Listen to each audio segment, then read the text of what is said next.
Una fría mañana de domingo se topó en el pasillo con una enfermera. ¿Cómo llego a la planta 14?, preguntó. Hay algo en mí que no me gusta. Me hace seguir haciendo cosas que no quiero hacer. Ya no quiero seguir siendo yo. Ha dicho que le dijeron que estaba muerto, ¿es correcto? Dicen que pueden cambiarme y convertirme en alguien diferente, poniendo electrodos en mi cerebro. No sé si creerlos, dijo. No me dejé hacerlo. No le dejaré hacerlo. El hombre casi saltó al vacío aquel domingo por la mañana, hace 50 años, pero un médico le apartó del borde. Era Robert Heath, el psiquiatra que le había internado. Todavía tenemos la sensación de que trabajamos a ciegas. Realmente no sabemos qué es lo que ocurre. Y el verdadero problema es comprender esto que tengo en mis manos. Es quizás el órgano más complicado del universo. El cerebro es el integrador central de todo el comportamiento. Bob intentaba centrarse en la idea de que existía una deficiencia innata en esa calidad de placer. Y empezó paulatinamente a centrarse en qué parte del cerebro podría residir esa área placentera o esas áreas placenteras.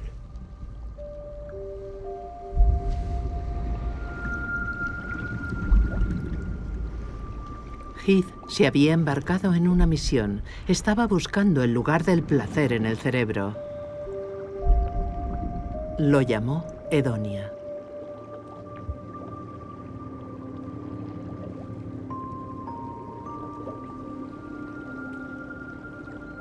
Hedonia significa placer, y la búsqueda del centro del placer en el cerebro le ocasionaría posteriormente grandes problemas.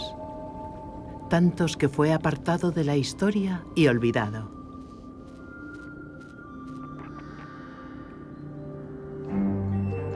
Pero 30 años después volvió a surgir la idea de adentrarse en el cerebro para curar la mente. Hoy, los neurocirujanos más ambiciosos están tratando una amplia gama de enfermedades cerebrales con la neuromodulación. La depresión va a ser el primer gran problema de salud pública que se trate con la neuromodulación. La adicción, la obesidad y el abuso de opiáceos. Funciona con el síndrome de Tourette. Funciona con el TOC, el trastorno obsesivo compulsivo. Si las herramientas están ahí y el cerebro es nuestra frontera, ¿qué vamos a descubrir? ¿Qué pasaría si pudiéramos abrir el potencial del cerebro para aprender mucho mejor habilidades y hechos? La gente lo va a querer. ¿Qué tipo de futuro le espera a la mente humana? ¿Sondear el cerebro traerá felicidad o desdicha? Estamos explorando cómo los cerebros y las máquinas trabajan juntos. Yo creo que esa dinámica está cambiando definitivamente. Me enfrento a dilemas éticos. Puedes imaginar todo tipo de aplicaciones extrañas que, con suerte, incomodarán a la gente. ¿Qué tipo de legado dejarán tras de sí estas grandes ambiciones? Existen exploradores, conquistadores de la ciencia, y esos son ellos. Algunos descubren continentes y algunos se ahogan en el océano.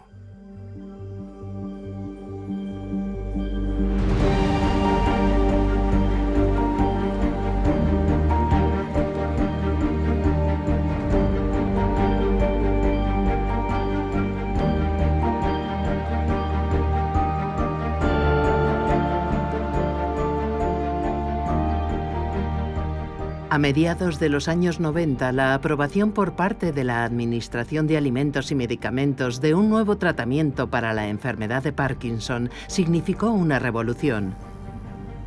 Lo denominaron estimulación cerebral profunda.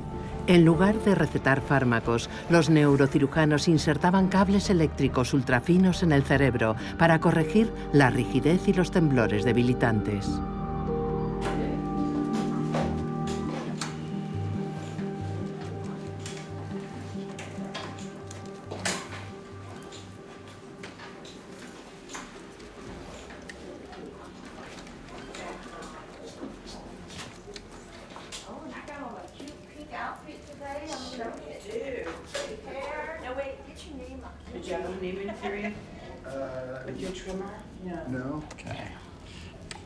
Un poco más despacio aquí.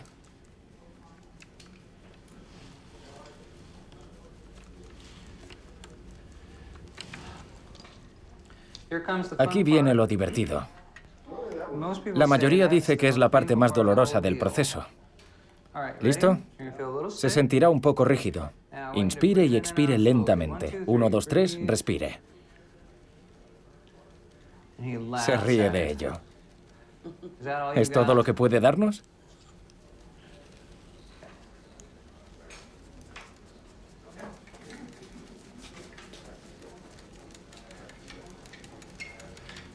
Deme un segundo. Arreglaré eso.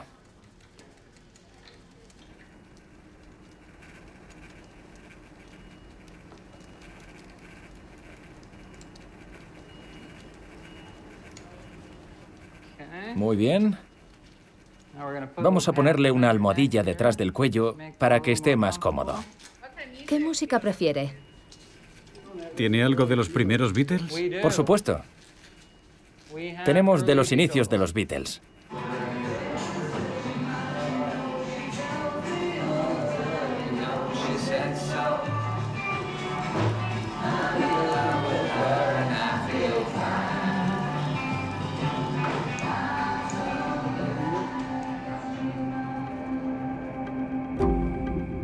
El sistema es simple. Una batería bajo la piel alimenta un estimulador que lleva una corriente directamente a las neuronas. Para encontrar el punto exacto en el cerebro y la corriente adecuada, el paciente debe estar despierto durante la operación.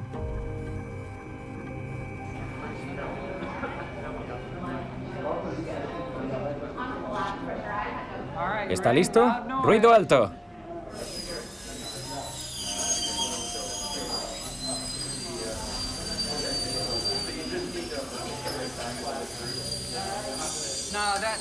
Esa broca se para si golpea algo suave. Siempre tiene que presionar contra algo duro, como hueso. ¿Se divierte? Mucha gente, cuando se está formando en trastornos del movimiento, ve a pacientes que tiemblan, ve una forma peculiar de caminar, ve unos párpados que se cierran con demasiada frecuencia, un cuello con contracciones, ve un tic. ¿Por qué se producen esos movimientos? El cerebro es sorprendente y maravilloso. Y es el objeto más complejo del universo conocido. Existen cientos de miles de millones de neuronas, cada una con una media de 1000 conexiones con otras neuronas, así que la complejidad y la conectividad de este órgano empequeñece al riñón. Y tu cerebro eres tú. Tu riñón no eres tú. Puedes quitarte un riñón y sigues siendo tú. Pero si lesiono parte de tu cerebro, me llevo una parte de ti. Ruido de fondo a 18,6. La franja verde es ruido que hay en su cerebro. Es solo ruido. A menudo decimos que es como conducir por Europa. Mientras nos desplazamos por diferentes regiones del cerebro, es como conducir por Europa, donde hablan idiomas diferentes. Si estás en los Países Bajos, hablan un idioma, y cuando llegas a la frontera y te piden el pasaporte, hablan un idioma diferente. Entras en Alemania y el idioma vuelve a cambiar, y después bajas a Italia para tomarte un buen vino. Todos hablan idiomas diferentes. Aquí ocurre lo mismo. Mientras se desplaza de arriba a abajo, el doctor irá buscando los diferentes idiomas. Y entonces, el doctor Barmore, uno de los neurólogos, le moverá los brazos y las piernas con el doctor Almeida para ver qué células responden al movimiento. Y eso nos indicará dónde están las regiones motoras del cerebro.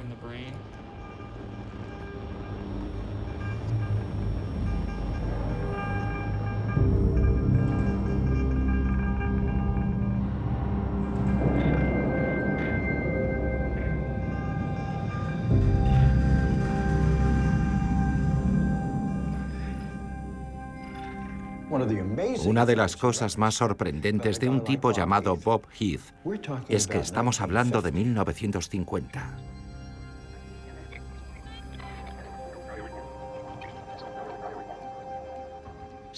Hace 65 años hacía esto todos los días. Calculamos las coordenadas a partir de rayos X. Realizamos los ajustes en los diversos planos en la máquina. Y entonces podemos hacer orificios cilíndricos, bajar los electrodos y colocarlos en su lugar. Los electrodos se bajan por medio de guías bastante rígidas. Cuando han bajado a la profundidad adecuada, que se determina mediante esta escala milimétrica que tenemos aquí, fijamos los cables y subimos de nuevo las guías. Una vez fijados con un botón plástico, estamos listos para hacer nuestro registro y administrar tratamiento. Me ha contado que oye esas voces que le perturban. Es así, ¿no? Sí, sí. Hábleme de ellas. Bob intentaba centrarse en ese extraño síndrome que llamamos esquizofrenia. Buscando placer. Creyendo, como hicieron ellos, como hizo Bob con las primeras personas a quienes les colocaron electrodos, que el área septal parecía efectivamente mostrar una actividad eléctrica anormal que cambiaba cuando se aplicaba un estímulo en ella.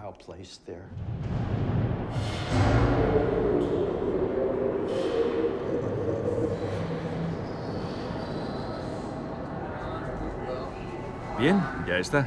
Vamos a enviarle a casa. De acuerdo. ¿Vale? Enhorabuena. Hasta luego. Buen trabajo. Tras cientos de operaciones, los cirujanos empezaron a comparar notas y salió a la luz algo inusual. De vez en cuando un paciente de Parkinson reaccionaba de forma extraña y sorprendía a todos. Había visto a aquella paciente, no sé, muchas veces, pero nunca la había visto sonreír. Siempre parecía estar muy triste. Y mientras le subía el voltaje a aquella paciente, sucedió algo notable. Michael Okun está hablando con ella mientras nosotros estamos interviniendo y le pregunta, ¿qué sientes? Y ella contesta, me siento feliz. Habíamos tocado una interfaz en el cerebro entre las funciones motoras y las funciones del comportamiento límbico. Y cuando lo enviamos para su publicación, la respuesta fue, no, esto no puede ser real. Ahora sabemos, un par de décadas después, que esto se ha producido en todo el mundo. Lo que a la mayoría de los cirujanos les pareció un efecto secundario extraño fue un descubrimiento, y en 2001 una foránea recogió el testigo. La neuróloga Helen Mayber, que había investigado los medicamentos de la depresión, se convirtió en la primera persona en probar la estimulación del cerebro profundo para entender el estado de ánimo. Llevábamos algún tiempo pensando en ese experimento mental. Lo más sorprendente sobre aquella primera vez fue, de hecho, que nadie sabía qué esperar. Así que conseguir realmente que un paciente cambie su estado de ánimo delante de tus propios ojos fue muy emotivo. ¿Y cómo no va a serlo? No quieres que nada malo le pase a ese paciente y a la vez te das el gusto de probar una idea. Y de repente su rostro cambia. Ese fue el momento en el que dije, no sé lo que es esto, no sé lo que estamos haciendo, pero es mejor que lo averigüemos porque quizás esto sea realmente el principio de algo.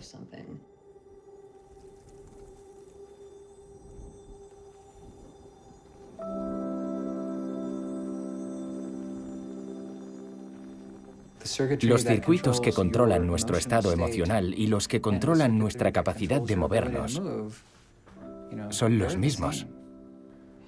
Y entrelazado dentro de ese circuito en el cerebro humano están las representaciones del estado de ánimo. ¿Cómo te sientes? Las representaciones de nuestras emociones, las representaciones de lo que llamamos circuitos asociados, cómo pensamos.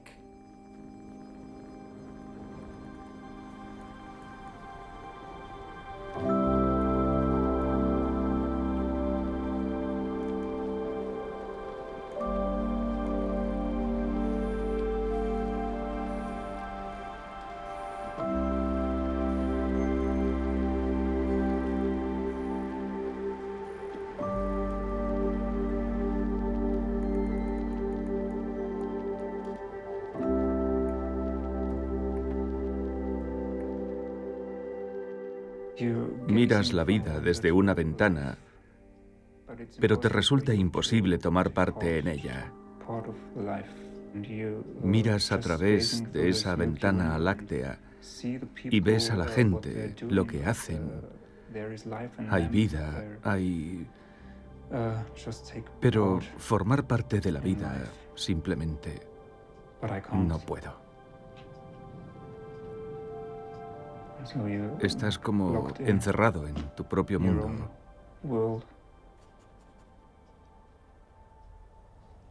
Es como un rocío neblinoso.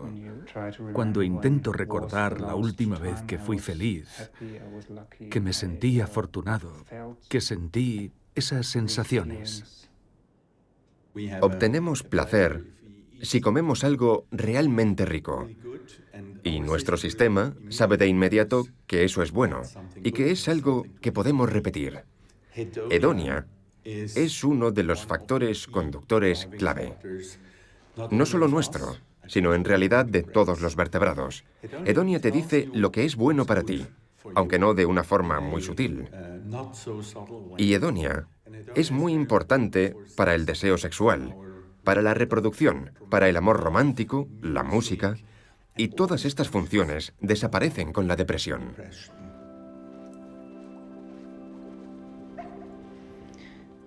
En este momento de mi vida,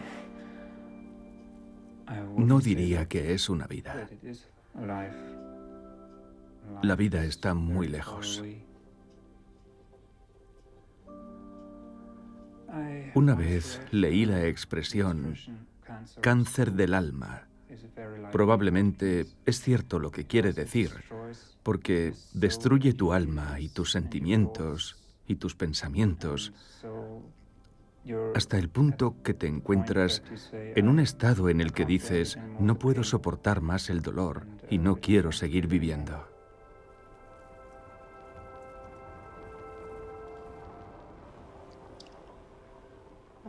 Estoy casi siempre deprimida y estoy así desde que tenía 9 años.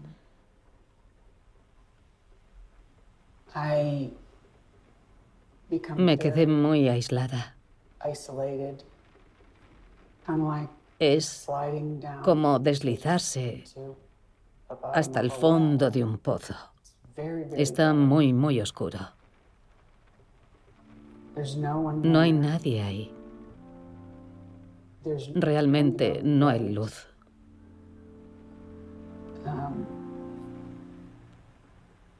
Siento que no tengo absolutamente ninguna contribución que hacer, que soy una inútil.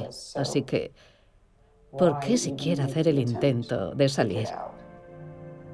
Muchos de estos pacientes están básicamente atascados, sin opciones. Viven en un purgatorio que para mí es indescriptible.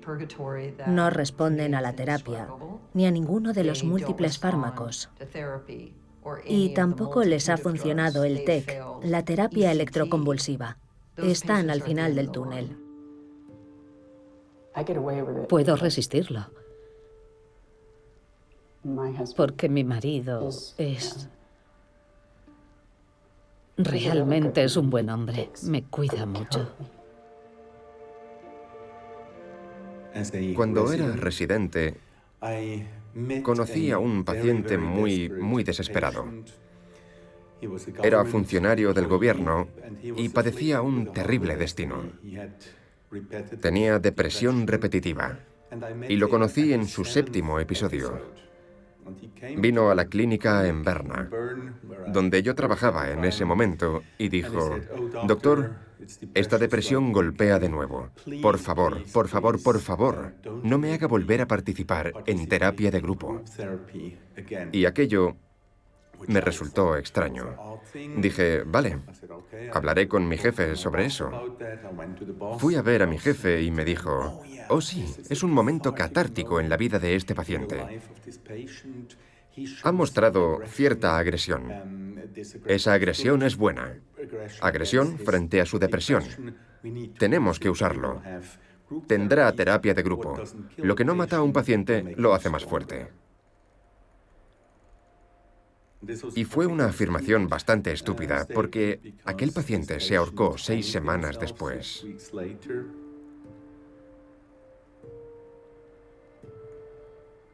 Ese destino me impresionó enormemente. Y no tengo nada en contra de la psicoterapia. La psicoterapia es muy útil en todos los pacientes. No podíamos tratar la depresión sin psicoterapia, pero a veces los pacientes necesitan más. Y me gusta la acción en psiquiatría. Me gusta que pase algo. No me gustan los meses y años de charlas con pacientes sobre lo mismo.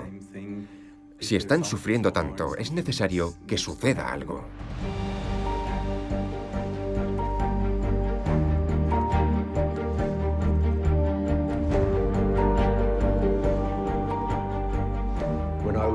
Cuando era jefe de psiquiatría en el estado de Nueva York, el censo en todos los hospitales del estado se acercaba a las 90.000 personas. 90.000 personas permanentemente. Cito: permanentemente asignadas a diferentes hospitales psiquiátricos. Era una enormidad. Esencialmente no había nada que hacer en cuanto a tratamiento. Algunos pacientes estaban lobotomizados. Se administraban electrochoques. Y a veces se les administraban 2, 3, 4 al día. Suficiente para que quedaran reducidos a piezas babeantes de protoplasma. Realmente no existía tratamiento. Aquellos días, ¿cómo podría expresarlo? Aquella gente estaba encerrada y olvidada. Y todos eran jóvenes y fuertes y deseaban que pudiéramos hacerlo mejor.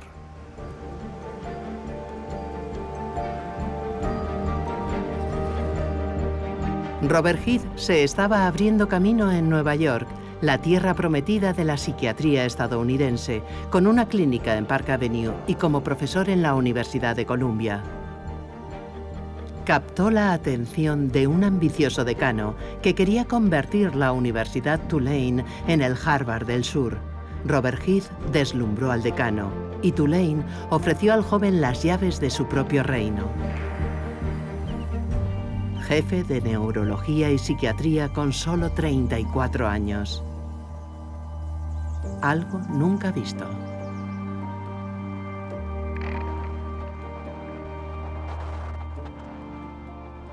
Debía ser el verano de 1952 o 53. Si estabas sentado en una habitación y querías evocar en tu mente a la persona más mágica, atractiva, llena de autoridad, llena de todo tipo de autoconfianza. ¿Quién era ese hombre? Era el Dr. Heath, jefe de psiquiatría y neurología. La primera palabra que me viene a la cabeza es altivo. Era Gregory Peck, con una apariencia muy glamurosa y afable.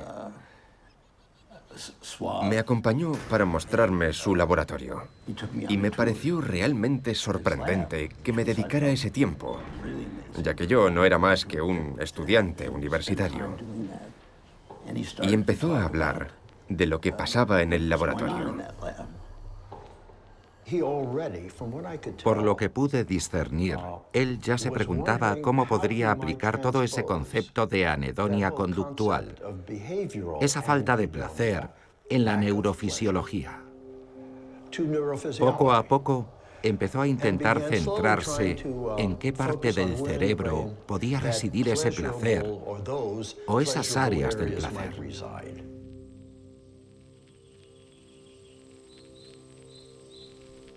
Se dio cuenta de que no se trataba de un problema emocional, era una enfermedad cerebral. La mayoría de los psiquiatras lo ven como, bueno, tienen simplemente un brote psicótico, pero Heath intentaba averiguar qué sucede en el cerebro. Este es el antiguo Hospital de la Caridad, en Nueva Orleans. Robert Heath venía aquí todos los días para recorrer los pasillos del tercer piso y hacer sus rondas. Quería que su unidad psiquiátrica fuera la más moderna del país. En la actualidad, el hospital se encuentra abandonado y se está planificando su demolición. Lo hicieron con gatos y un par de animales para demostrar que existía cierta actividad eléctrica anormal cuando se introducía un cable en el cerebro. Caminabas por los pasillos algunas mañanas y había 6 monos Rhesus sentados en sillas, con collares de madera alrededor del cuello, con cables que colgaban de sus cabezas. Para un estudiante de medicina era una cosa bastante exótica ver todo aquello.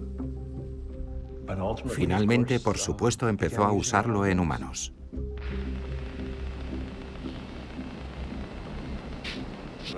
Ese sonido que oímos ahora procede de un cerebro normal.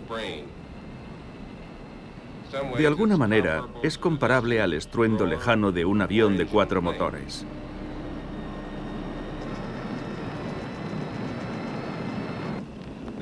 En un paciente con una enfermedad mental, observen el sonido de su cerebro.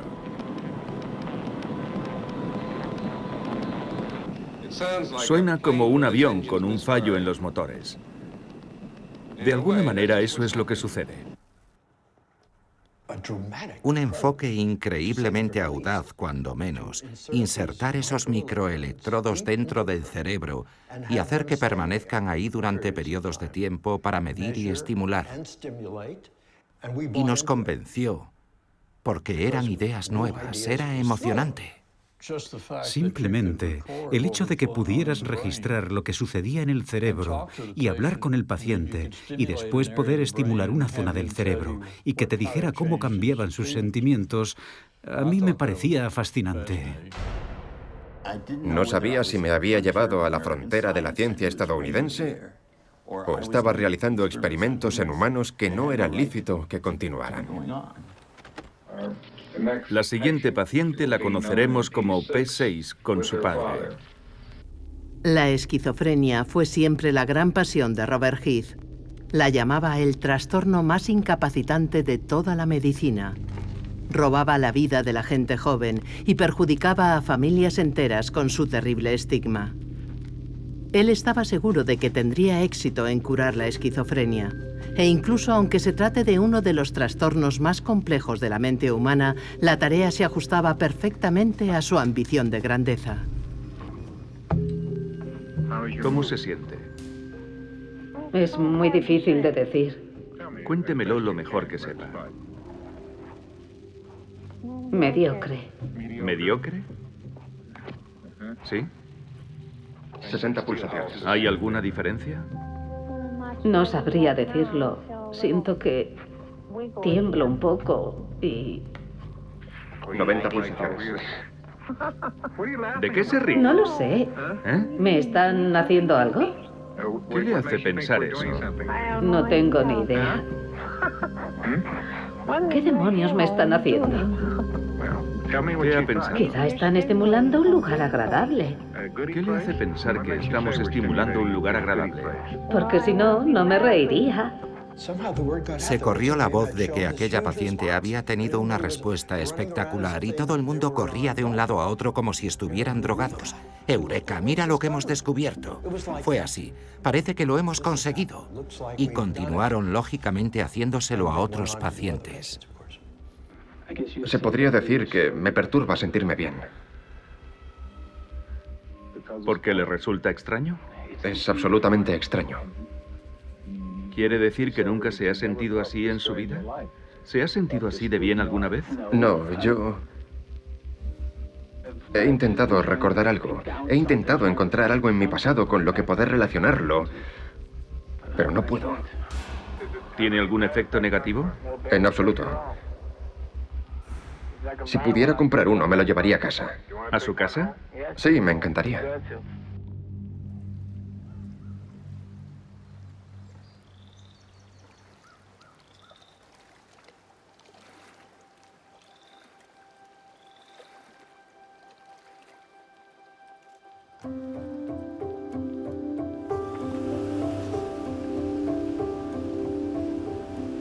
Está en el muelle.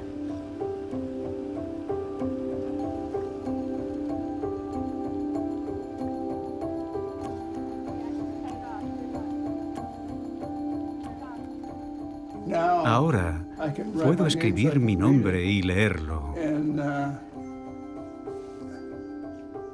Y parece que puedo hacer cualquier cosa. Algunas cosas que un hombre de 70 años no puede hacer, pero piensa que sí cuando cree que todavía tiene 20 años.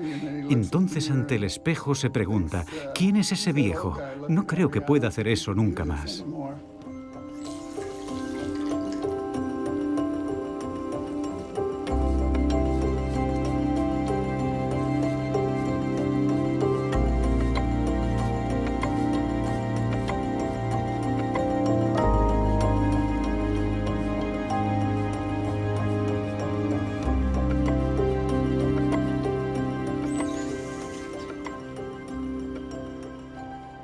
Temblor esencial.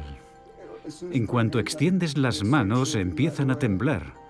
Ahora, las mías las extiendo y no lo hacen. Y es...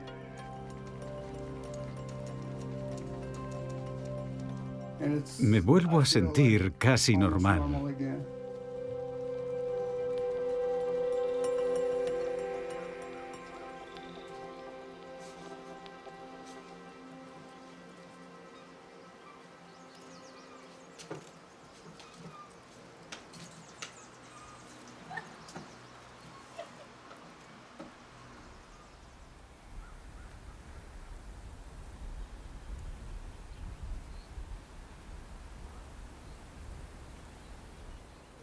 Sabe que este es un estudio experimental. No podemos garantizar que usted vaya a responder, que todo salga de maravilla. Esa no sería una expectativa realista. Pero las probabilidades de que pueda beneficiarse significativamente con ello son altas, teniendo en cuenta los pacientes que ya hemos tratado. Realmente espero que el año que viene todo vuelva a ser como era antes. Las probabilidades son relativamente altas. ¿Cuál es la situación actual con su familia y sus padres? ¿Están en contacto? Es difícil. No he tenido ningún contacto con mi padre desde mi intento de suicidio este año. ¿Desde su intento de suicidio? ¿Por qué es una razón para interrumpir el contacto? Porque me culpa por haberle hecho algo así. Por eso evita tener contacto conmigo ahora.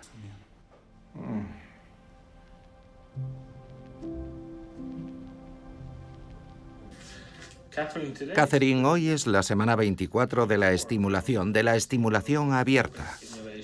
Y aunque la volveremos a ver la próxima semana, hoy es el punto final principal de...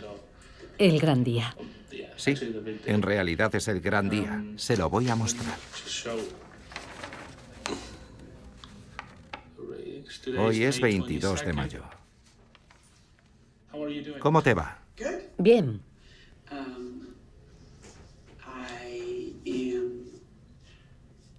Me siento más feliz que desdichada. Experimento felicidad en casi todo lo que hago. Siempre hay algo positivo en ello, incluso aunque sea solo por el hecho de que lo estoy haciendo. Normalmente encuentro cierta felicidad. Disfruto de mi vida. Antes jamás sucedía. Realmente nunca he tenido una vida, así que es una especie de... No sé. Bueno, Jim me llama Catherine 2.0. Sí, ha mejorado usted la antigua versión. ¿Siempre ha tenido esa sensación? ¿Puede contarme más cosas acerca de ello? No puedo hacer nada. Sé todo lo que sucede, pero parece que no puedo formar parte de ello. No puede formar parte. ¿Siente que no le pertenece? Sí, no quería abandonar mi casa. Y parece que la otra parte del mundo era simplemente algo a lo que no pertenecía. Una especie de sueño o algo así. ¿Se siente tan mal ahora como antes de la operación? Sí. Ahora el tratamiento ha empezado. Está recibiendo una cantidad ínfima de corriente. En realidad solo es de 5 miliamperios administrados a una región muy específica del cerebro. Pero no me gusta sentirme yo misma. ¿No le gusta? No. ¿Qué quiere hacer? Solo quiero golpear algo. ¿Quiere golpear algo? Sí, pero no me sentiría diferente, así que solo quiero coger algo y hacerlo pedazos. ¿Quiere coger algo? Sí. Y hacerlo pedazos, ¿eh? ¿Quiere hacer pedazos eso? Sí. Cójalo para que no lo haga. Lo cojo, sí. Ahora la corriente se ha reducido a 4 miliamperios y obviamente está cambiando de comportamiento.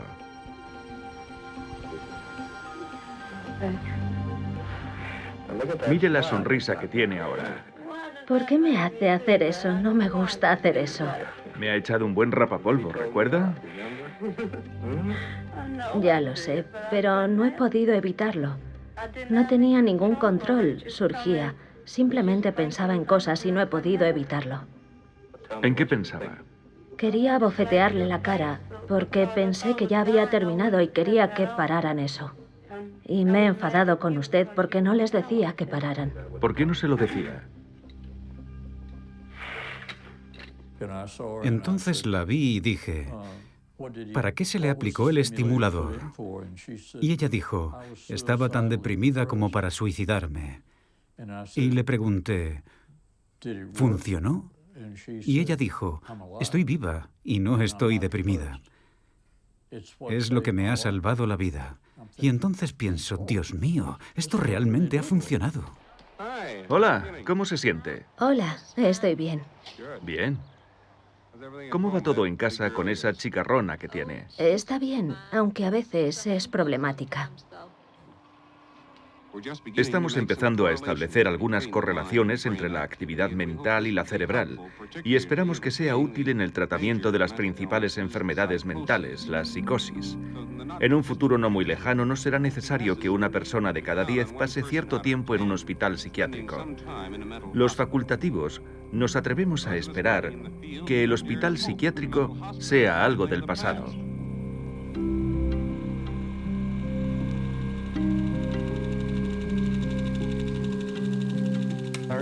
Lo recuerdo vívidamente. La casa de los fines de semana de Bob en Mississippi. Era una casa pequeña a donde solía ir. Llevaba a gente y se iban a pescar. Se llamaba Edonia. Una pequeña granja. La llamaba Edonia.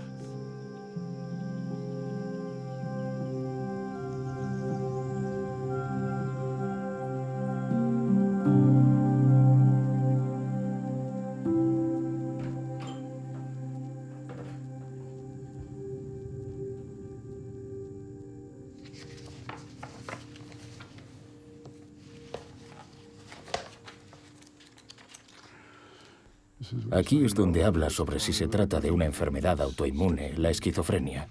Imagino que todavía están considerando eso como una posibilidad. Recuerdo de forma muy clara que intentaba tener una sensación de cómo era la relación con su hijo, y nunca lo supe, nunca lo averigüé. Él nunca llegó a ser una presencia. Por eso me preguntaba si el chico habría sobrevivido, porque Bob Heath trabajaba día y noche, día y noche. El laboratorio estaba abierto siempre, las luces encendidas, y trabajaba todos los fines de semana.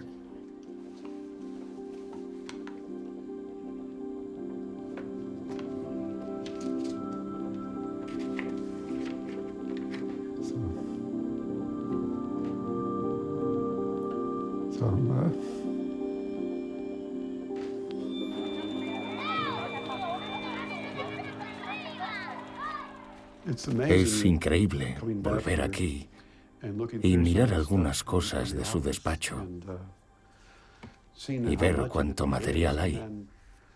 Y luego pensar cómo todo el concepto de su investigación se perdió de alguna manera.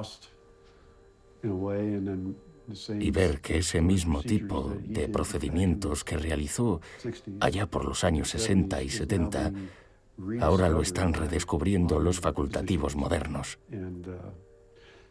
Y es como, wow, está todo aquí. Tiene todos estos escritos y todas estas citas. ¿Y qué ha pasado con todo este material? Hay probablemente centenares de escritos diferentes con su nombre.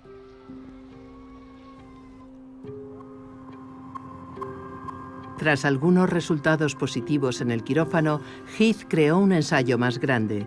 Seleccionó cuidadosamente a 22 hombres y mujeres jóvenes con esquizofrenia que se enfrentaban a pasar toda su vida en instituciones psiquiátricas.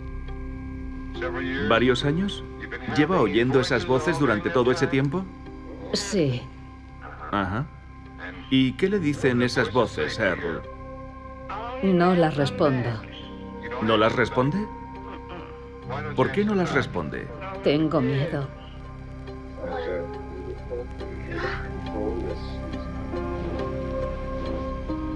El grupo de Heath trabajó durante 2 años operando, realizando un seguimiento de los pacientes, recopilando datos y analizando cómo afectaba el tratamiento a cada uno de ellos. ¿Cuánto tiempo lleva trabajando en su actual empresa de ingeniería? 11 meses. ¿Le gusta el trabajo? Oh, sí. No es un trabajo duro. La gente es muy amable y no he tenido ningún problema. ¿Y esos síntomas que eran tan terriblemente molestos? Oh, no, ya no los tengo. ¿Alucinaciones? No, no. ¿Y los impulsos de rabia que solía...? No, todo eso ha desaparecido. Ajá. ¿Cómo se encuentra? Oh, me encuentro de maravilla. Los problemas que tenía han desaparecido. Ya no tengo esos sueños ni escucho esas voces. Tengo más control sobre mí mismo. La diferencia entre cómo era antes y cómo soy ahora es enorme. Realmente es inexplicable. No sé, resulta muy difícil de explicar. Cuando pareció que el tratamiento había ayudado a la mitad de los pacientes, Heath decidió hacer pública la noticia en un seminario solo para invitados, donde presentó los resultados ante un selecto grupo de colegas distinguidos. Entre ellos figuraban algunos de los nombres más respetados en el campo de la psiquiatría que no aprobaban sus métodos. Consideraban que los pacientes recibían tanta atención y cuidados que el efecto aparente era un placebo. La mayoría de los descubridores son empollones debido a la propia naturaleza de su trabajo. En lugar de las típicas gafas gruesas, la camisa sucia y esas cosas, Bob era la antítesis del empollón. Para empezar, era un gran jugador de tenis, un fantástico golfista, y socialmente se desenvolvía como pez en el agua. Se le daba muy bien recaudar fondos. Y por lo general lo conseguía a través de una interacción carismática con una familia acaudalada, una fundación y cosas por el estilo. Era uno de esos tipos que atraen como un imán. Era sencillamente, ¿cómo decirlo?, un templo de carisma. El tipo de persona que muchos otros académicos, por lo que he visto, habrían deseado ser. De hecho, algunos de ellos estaban convencidos de que ganaría el premio Nobel. Así de alta era la consideración que se le tenía en aquellos días. Oh, sí, era un candidato al Nobel. Aunó la neuroquímica y la neurofisiología. Creo que algunos de ellos odiaban a Bob por ello. Es el sentimiento más simple y primitivo que se da entre nosotros, los seres humanos. Se llama envidia.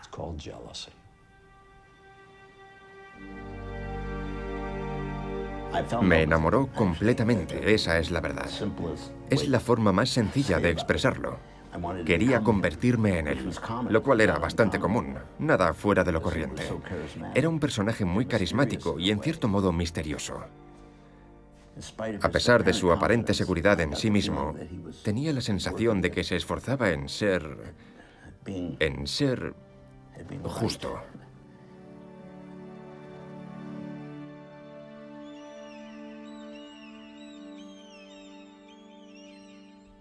Hoy sabemos mucho sobre el funcionamiento del cerebro y mucho más sobre los efectos de la estimulación cerebral profunda. En ese sentido, afirmar que no sabemos realmente lo que estamos haciendo, pero obviamente funciona, es hoy una exageración. Pero tampoco diría que somos extremadamente sofisticados y comprendemos cada aspecto de lo que estamos haciendo, porque eso tampoco es cierto. Estamos llevando a cabo un procedimiento en el órgano más importante del cuerpo humano, el que controla nuestras emociones, nuestras decisiones, nuestra cognición, todo. Y seguimos investigando el trastorno obsesivo-compulsivo de Gilles de la Tourette, la epilepsia, la depresión y otras enfermedades graves en las que existe la posibilidad, con suerte, de ayudar a algunos pacientes.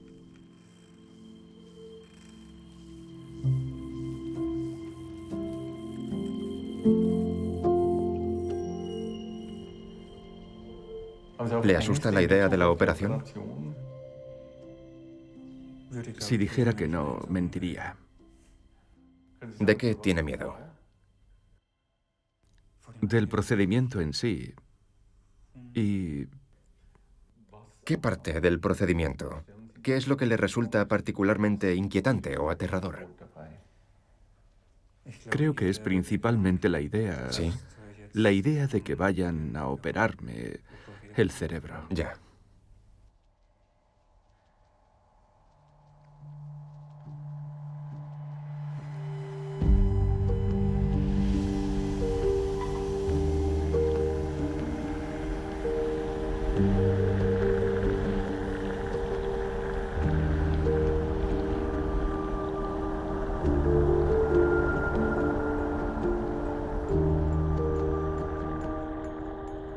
Iniciamos un estudio sobre el trastorno obsesivo-compulsivo.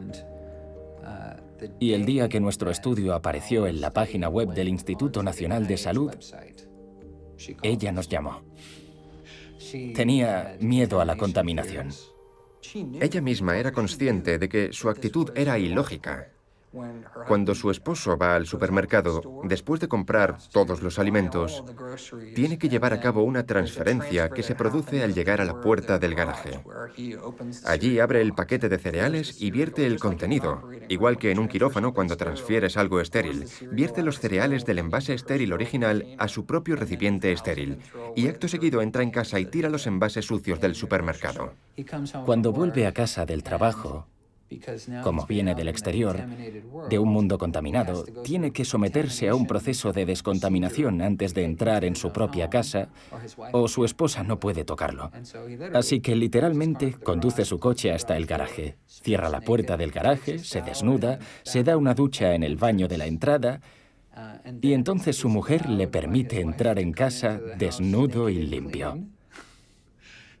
Pero bueno, para abreviar la historia, tengo fotos de ella ahora montando a caballo con su hija. Realmente ha recuperado su vida. Ha quedado claro, al menos en lo que se refiere al TOC, que en el borde posterior superior del núcleo accumbens, es donde obtenemos los mayores efectos beneficiosos en el paciente. De modo que el núcleo accumbens es la ruta final habitual del placer en el cerebro. Se ilumina en la imagen por resonancia magnética funcional cuando se le da chocolate a alguien, cuando le dices a una persona que tenga una fantasía sexual o cuando le das a un adicto su droga preferida. Es la parte del cerebro que se ilumina con más fiabilidad cuando hay una recompensa.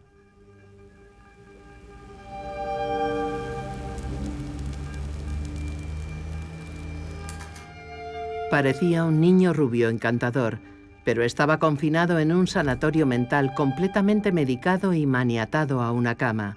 Sus padres encontraron a Robert Heath mientras buscaban una manera de sacar a su hijo del hospital y ofrecerle algún tipo de vida. David obviamente presentaba un retraso. Ignoro cuál era su cociente intelectual, pero debía ser de alrededor de 70. Fue recluido en un hospital psiquiátrico estatal debido a su agresividad.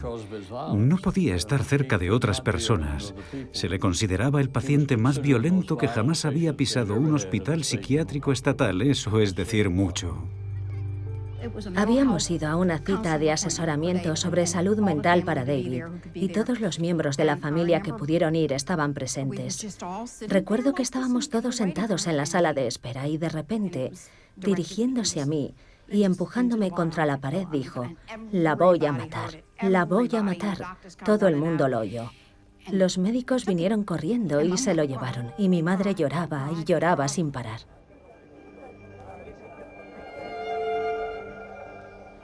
A partir de ese día comenzó a entrar y salir de casa para pasar periodos de tiempo internado hasta que le confinaron definitivamente en Mandeville.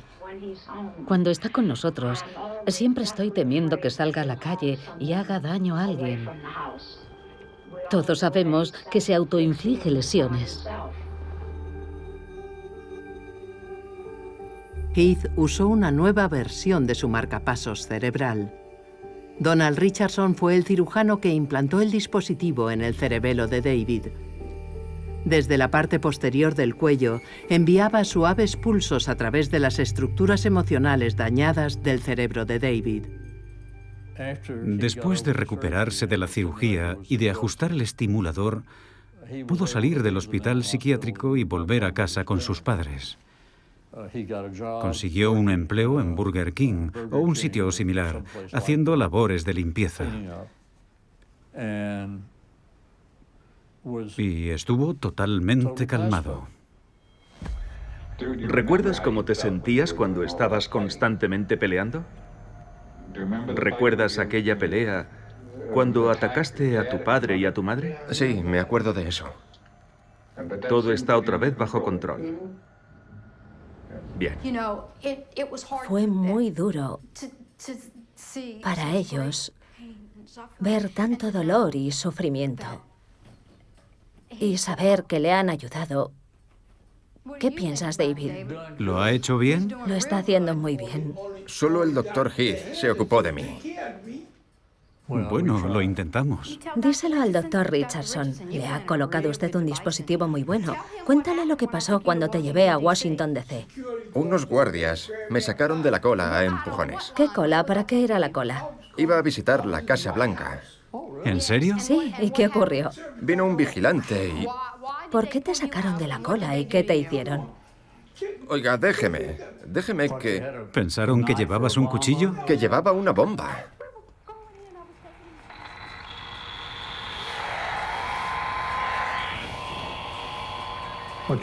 Si se pone en AM y modulamos a baja frecuencia,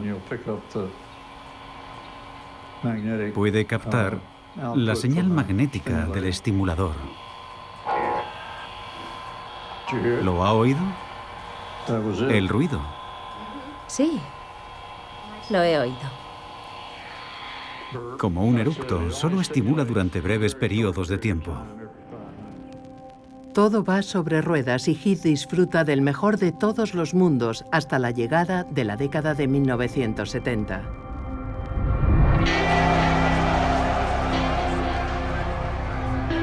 La contracultura está en pleno auge en esos momentos. Las autoridades son objeto de duras críticas. El arte pop y películas como Alguien voló sobre el nido del cuco muestran las instituciones mentales bajo un prisma nuevo y crudo.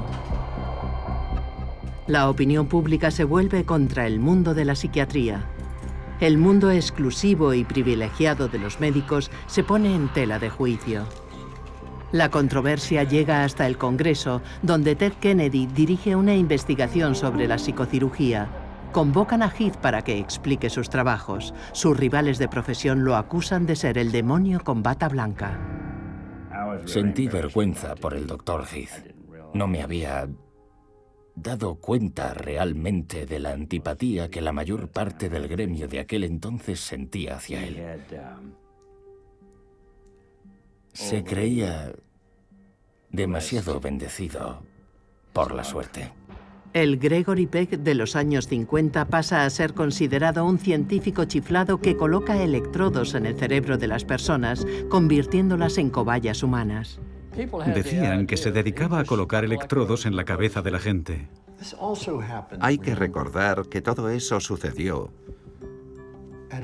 en un contexto político muy extraño en este país. Y conforme transcurre el tiempo, uno comienza a darse cuenta de lo importante que es la sociopolítica, no solo en la forma en que se gobiernan los países, sino en la forma en que se hace la ciencia. Kennedy le pregunta, ¿no abre esto la puerta al control de la mente? ¿Sí o no? Heath se defiende como puede, pero cuando concluyen las sesiones en el Capitolio, la psicocirugía está muerta. Y a Robert Heath, que se había pronunciado en contra de la lobotomía en los años 50, ahora se le tilda de lobotomista. Para Heath, todo fue una pérdida de tiempo y regresa a su laboratorio. Vio toda aquella controversia como una tormenta pasajera. Pero lo que sucedió después lo cambiaría todo.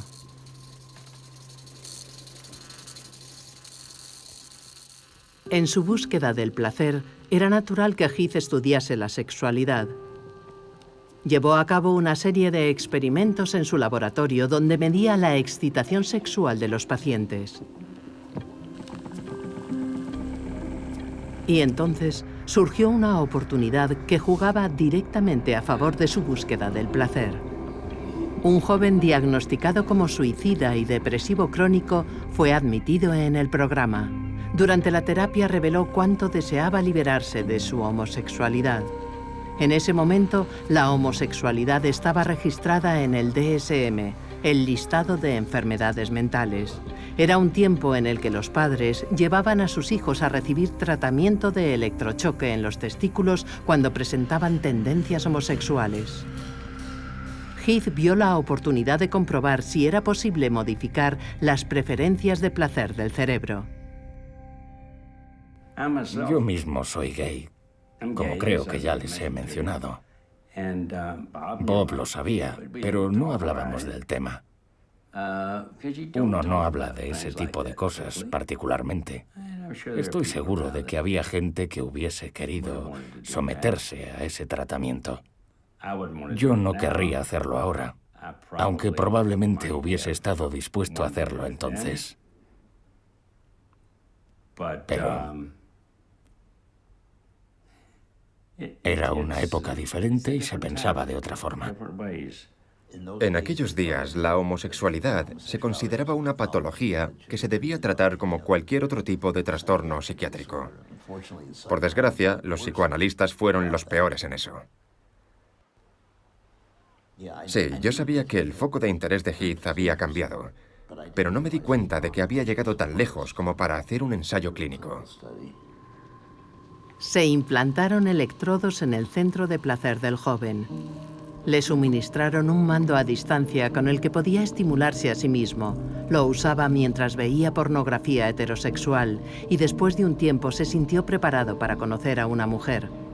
Contrataron a una prostituta de 21 años.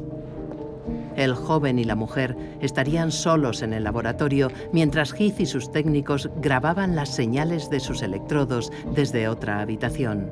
El joven realizó el coito con la mujer por primera vez. Los resultados del estudio fueron un éxito, pero nadie sabe con certeza qué fue de aquel joven tras el estudio. La investigación se publicó en una revista científica, pero cuando llegó al público, la reacción fue brutal. Heath se enfrentó a duras críticas. Los tiempos habían cambiado y surgían nuevas voces que celebraban la diversidad.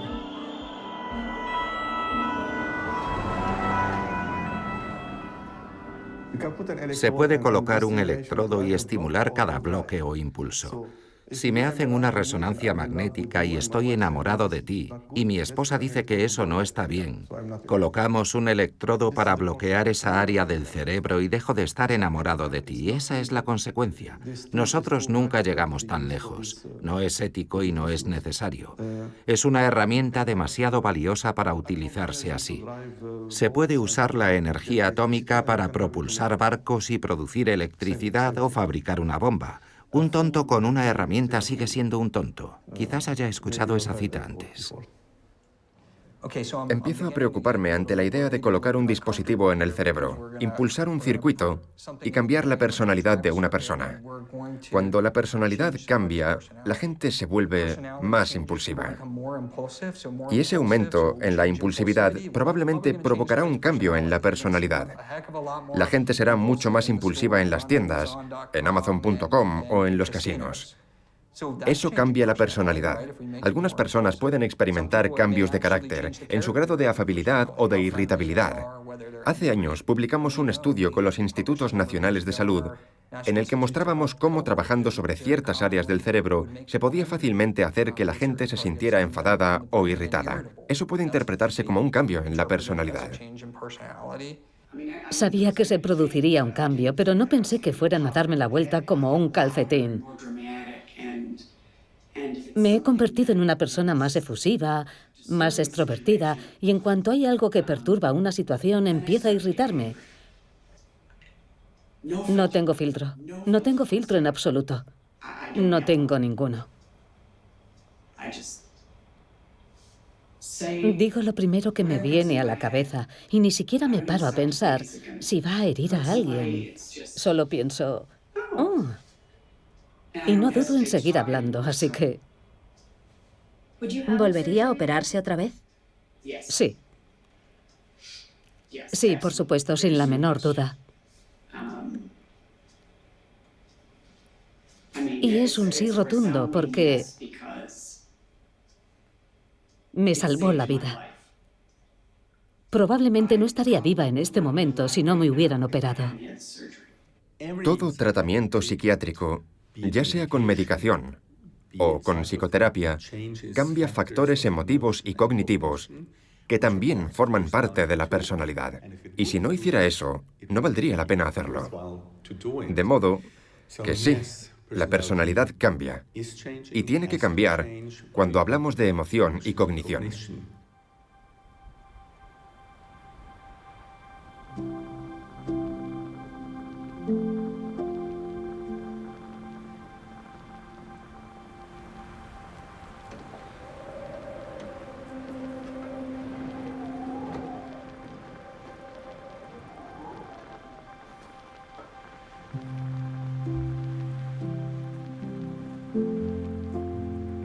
Mucha gente no quiere tener nada que ver con la enfermedad o la depresión.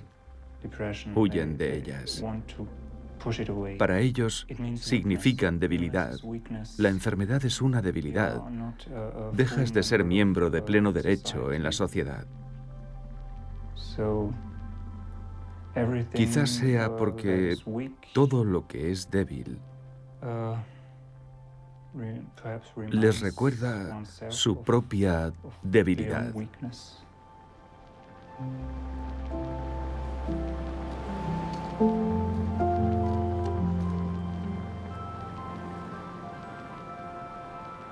Tal vez haya una posibilidad, una muy buena posibilidad de volver a vivir, de curarme, o al menos de mejorar. No es el fin. Trato de no poner demasiado énfasis en ello, porque no quiero llevarme una decepción demasiado grande.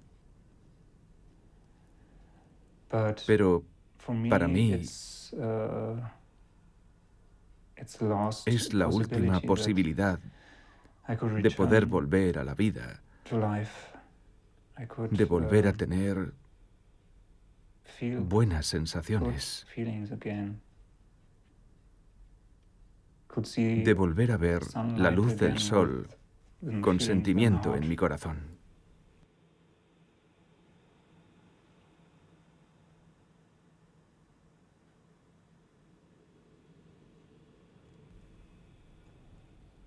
De lo contrario, seguiré siendo un muerto viviente.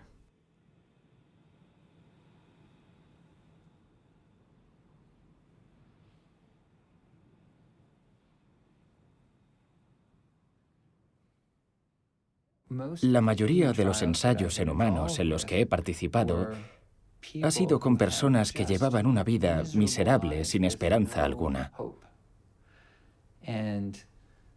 Y nosotros les ofrecimos esperanza, no un mero, oh, esperamos que funcione, sino que teníamos razones poderosas para creer que funcionaría, con evidencias suficientes para convencer a una junta de revisión institucional.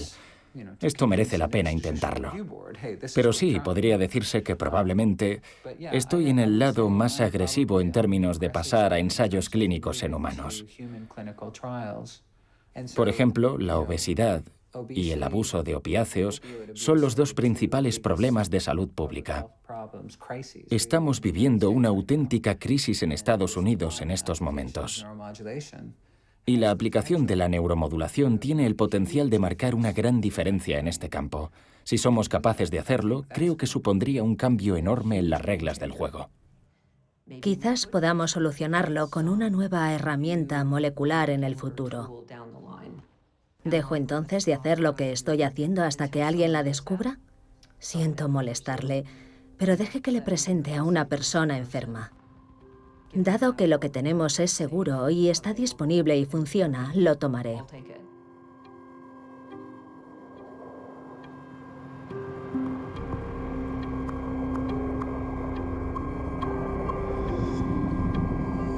¿Y si pronto pudiéramos modificar cualquier aspecto de la mente humana?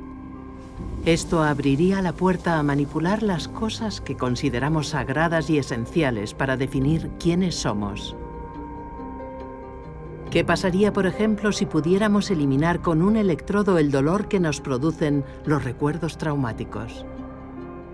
Este veterano participó en el primer ataque contra Irak en 1991. Era tripulante de un tanque. La batalla se prolongó durante todo el día y toda la noche. Si tecleas en Internet "autopista a la muerte", puedes ver imágenes de eso y... Lo siento, no esperaba esto. Es una larga carretera llena de tanques, vehículos, cuerpos y trozos de esto y aquello reventados y esparcidos por todas partes. Es un espectáculo dantesco. Lo que sucedió es que al día siguiente, o al segundo día después de la batalla, enviaron a este hombre y a su unidad a hacer una especie de evaluación de daños. Y fue entonces cuando una experiencia profundamente traumática básicamente le cambió la vida. Vio todos aquellos cuerpos desmembrados y carbonizados. Y en particular, la imagen de un cuerpo que estaba ennegrecido y carbonizado. Este hombre describía cómo un ojo le salía parcialmente de su cabeza. Había moscas por todas partes y hacía mucho calor.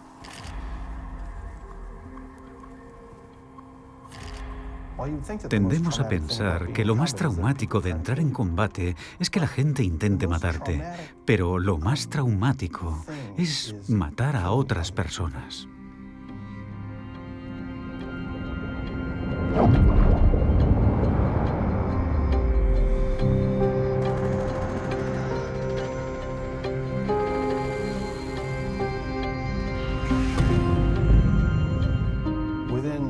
Al cabo de unas semanas, comenzó a tener pesadillas en las que veía el cuerpo carbonizado. Eran tan reales y envolventes que llegaba a experimentarlo, a sentirlo. Se despertaba gritando y sudando. Y lo único que se le ocurría para intentar deshacerse de ello era ducharse. Duchas frías. Se pasaba casi 2 horas bajo la ducha para descontaminarse e intentar volver a conciliar el sueño. Dormía 1 hora u hora y media y volvía a despertarse. Padeció eso durante más de 20 años. Todos los días.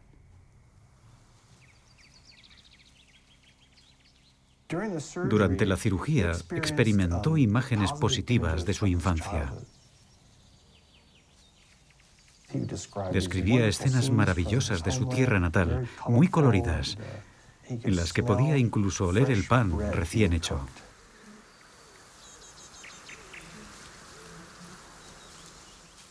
Me decía, «Oh, qué bien me siento, doctor Coek, déjelo ahí, no lo cambie». 4 o 5 meses después de iniciar la terapia, dejó de tener pesadillas. Y ha tenido un total de 3 desde entonces, y de eso, hace 15 meses.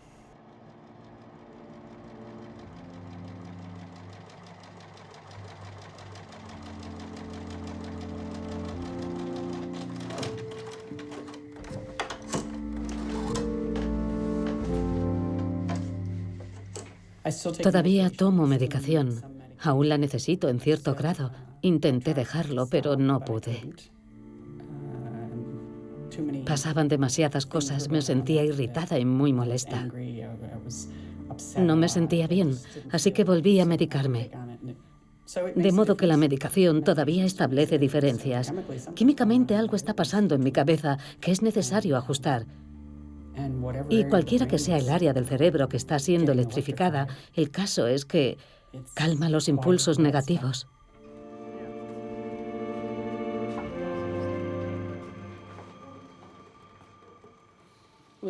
Literalmente fue como estar ciega durante 54 años. De repente alguien enciende el interruptor y el mundo entero está ahí, delante de tus ojos. Y es como, vaya, he estado en coma 54 años, ahora estoy despierta. Y hay cosas geniales ahí fuera.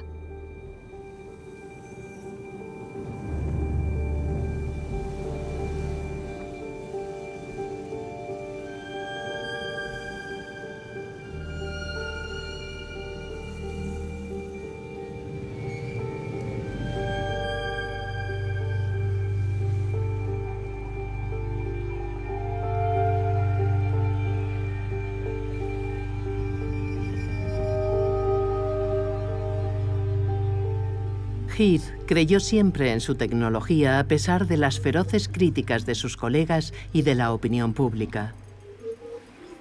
Y resultó que no estaba solo. En 1977, el New York Times deja caer una bomba. El proyecto MK Ultra de la CIA durante la Guerra Fría sale a la luz.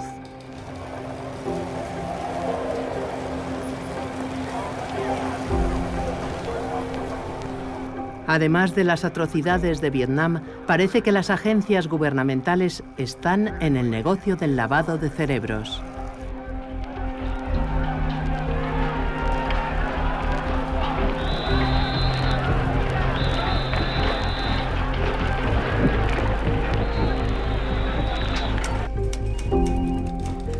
A la sombra del Watergate, el país vive una época de revelaciones. Miles de documentos secretos salen a la luz.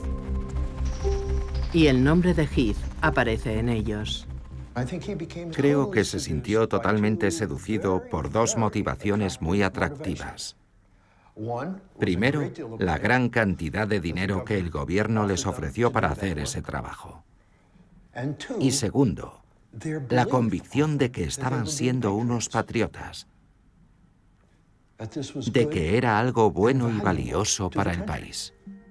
Heath estaba ensayando un nuevo fármaco, la bulvocapnina, un compuesto que los rusos también estaban probando. No se trataba de un fármaco que pudiera probarse en pacientes normales, así que Heath usó reclusos de la prisión Angola, conocida como la Alcatraz del Sur. Él mismo lo describió como un lugar espantoso. ¿No quiere hablar conmigo? No. ¿Por qué no quiere hablar? Estoy cansado. ¿Cansado de que le hable? ¿O está enfadado conmigo? Los resultados no fueron concluyentes, así que la CIA le pidió que usara sus electrodos para trabajar en el área de dolor del cerebro. ¿Infligir dolor a los pacientes para los militares? Fue ahí donde trazó la línea. Si hubiera querido ser espía, habría sido espía. Soy médico y ejerzo la medicina, declaró al New York Times. Pero ya era demasiado tarde. Había caído en desgracia. Tal vez esa sea la historia de los pioneros, de los verdaderos pioneros, que no se conforman con ser inteligentes. Quieren adentrarse en un terreno en el que nadie más puede o se atreve a entrar.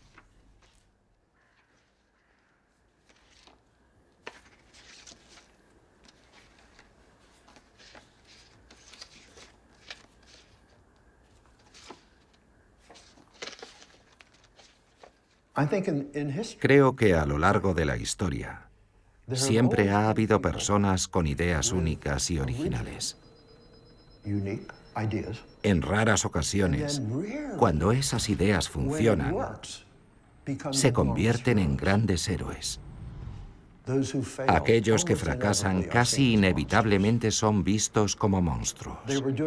Se dice que hacen las cosas para satisfacer su propio ego, que se obcecan en perseguir una idea de forma monomaníaca y que deberían ser definidos por lo que son, criaturas casi sádicas que usan a los pacientes como conejillos de indias. Creo que al final eso fue lo que le ocurrió a Bob. Y monomaníaco sería probablemente la última palabra que yo usaría para describir a una persona como Bob Heath. La ironía es, por supuesto, que casi todas las ideas que tuvo van a terminar siendo ciertas.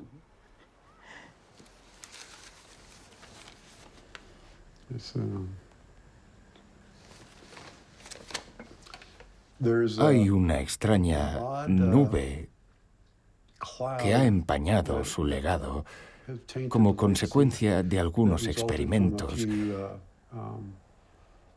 y líneas de investigación que llevó a cabo.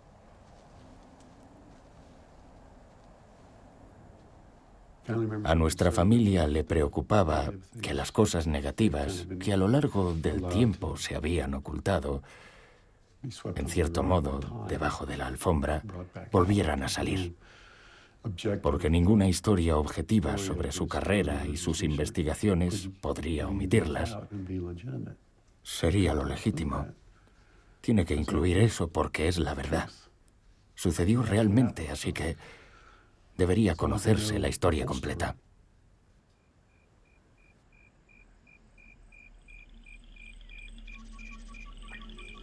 Quizá Robert Heath era un adelantado a su tiempo.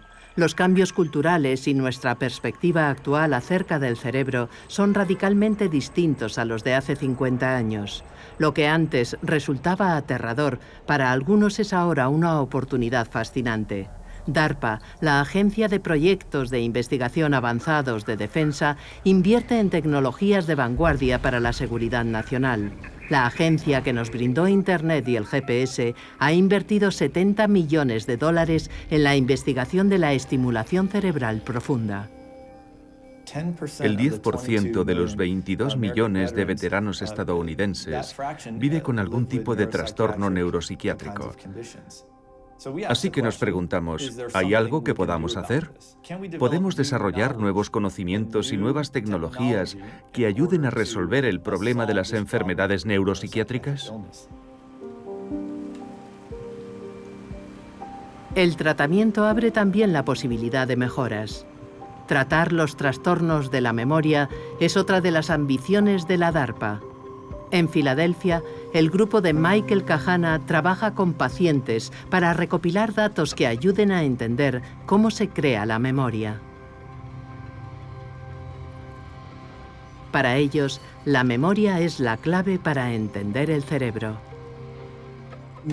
Los recuerdos son lo que nos hace ser quienes somos. Lo son todo para nosotros. Nuestro conocimiento, nuestra experiencia, nuestra identidad.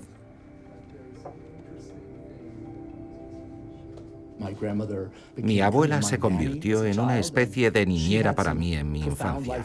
Tuvo algunas experiencias vitales muy intensas, por ejemplo en la Segunda Guerra Mundial, pero nunca hablaba de ellas, nunca dijo nada, nunca oí hablar de ellas. Sin embargo, determinaron cómo reaccionaba ante las cosas. Medio siglo después descubrí con mis hijos que reacciono ante algunas cosas de formas que mi mujer u otras personas pueden encontrar extrañas. ¿Por qué reacciono así? Por algo que ella tenía en su memoria, y yo ni siquiera sé lo que es. Simplemente ha continuado en el tiempo. Creo que las personas portamos muchísimos más recuerdos, recuerdos detallados de nuestro pasado, de aquellos a los que tenemos acceso en un momento dado. ¡Sieg Heil! Es un pequeño paso para el hombre. En cualquier instante el muro de Berlín... Algún día la gente podrá restaurar opcionalmente sus propios recuerdos. Sé que esa perspectiva asusta, pero es algo que le toca resolver a otros.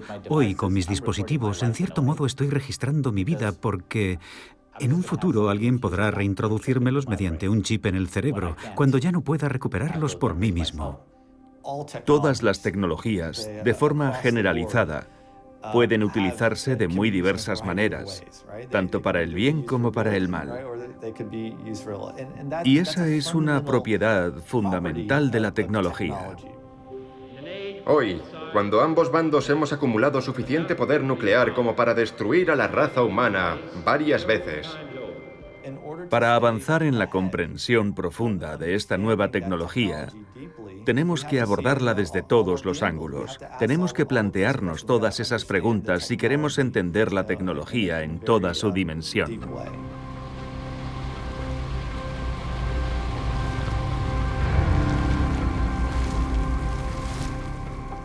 Hemos mejorado. El riesgo es cada vez menor y el beneficio potencial es cada vez mayor. Y a partir de ahí el cálculo comienza a difuminarse. La cirugía plástica no apareció en escena como cirugía estética. No pretendo desilusionar, pero surgió porque la gente sufría quemaduras y accidentes y era necesaria una restauración. Y luego, quizás esté bien realizar una operación para hacer que alguien que tiene una nariz normal tenga una nariz bonita. Llegará un momento en el que realizaremos operaciones en las que cogeremos a gente que es básicamente normal y haremos que funcionen mejor. Haremos que sus cerebros funcionen mejor. Ya no es una cuestión de si vamos a hacerlo, sino de cuándo sucederá eso. No irá de poner cables a las personas para cambiarlas. Se desarrollará una nueva subsección con otro nombre. Pero tendrá que ser mediante la inteligencia artificial, porque esa tecnología está muy por encima de lo que podemos hacer.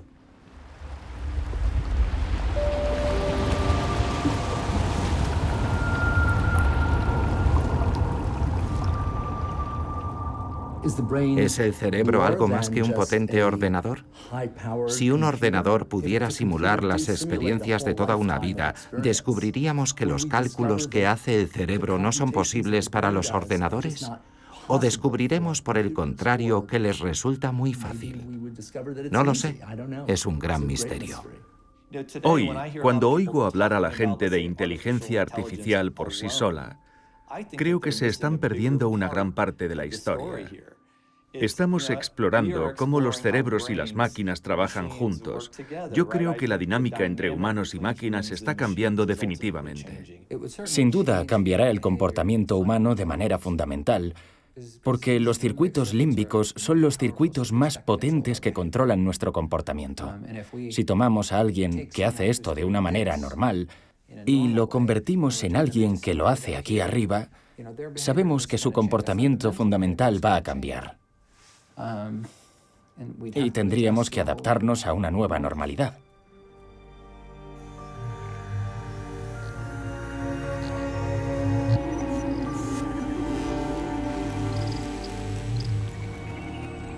Los intereses comerciales ocupan la parte alta de mi lista de preocupaciones. Si no hacemos esto de una forma ética y no damos los pasos correctos, si alguien se precipita, podríamos arruinarlo todo para los que vengan después.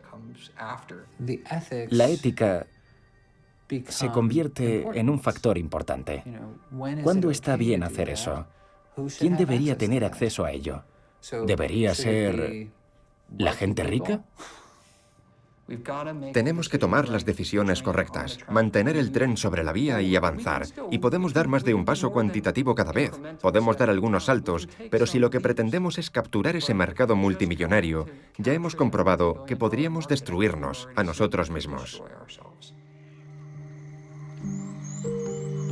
Hemos entrado en un nuevo paisaje con grandes promesas y tentadores horizontes. Pero también nos adentramos en un territorio desconocido. La ruta hacia el descubrimiento está abierta y los científicos con mentes pioneras la recorren a pasos agigantados. ¿Cómo encauzamos nuestro rumbo hacia el futuro?